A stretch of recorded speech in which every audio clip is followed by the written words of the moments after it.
Creamer, yr eilydd. Yr ergyd, mae'n cael ei harbed yn dda. Mae yn o'r awr, mae'n cael ei gwiro. A Hill yn methu a sgorio.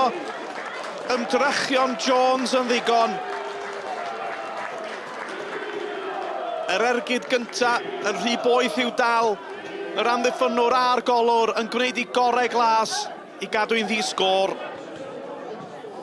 Trio trio munud wedi chwarae. Mae'r gystadleuaeth yn frwd yng nghanol cae. Danny Edwards, gwaith hyfryd, y bas drwodd! A mae Steffan Jones wedi rhoi Derwyddon Cefn ar y blaen. Nawr te, ydy'r hediad anhygoel Bae Colwyn am orffen ar 20 buddugoliaeth yn olynol. Ni wedi chwarae 2 funud dros y 45. Plat i fyny am y gic. Mae dal yn ôl, mae Olsion wedi rhoi'r bêl yn rhwyd. Bae Colwyn yn ôl yn gyfartal gyda chigol ar hanner cynta. Y gic rydd yn un dda. Yr amddiffyn yn methu delio hi, ond mae gyfle i glirio, ond Olsion yn gorffen yn wych. Plat. Y tîm cartre yn adeiladu'n amwyneddgar o'r cefn. Y cyfforddiad i fewn i Kai Owen. Owen yn dal i fynd. Mae'n gic o'r smotyn yn ôl o dyfarnwr. Wel, oedd hon yn edrych yn dacl deg i fi. Cyril yn erbyn Jones. Mae'n taro'r postyn! Mae dal yn o'i Bae Colwyn. Hoseg lawio, dwedwch. Mae'r bêl yn cael ei chlibio yn y diwedd fel cyfiawnder am hwn i Derwyddon Cefn. Cyril. A dyma'r gêm lle mae'r hediad anhygoel yn dod i ben i Bae Colwyn. Mae'n lain a hanner awr i achub y gêm yma. Downs ar sgiliau, y croesiad isel, a Steff Edwards yn rhoi Bae Colwyn ar y blaen.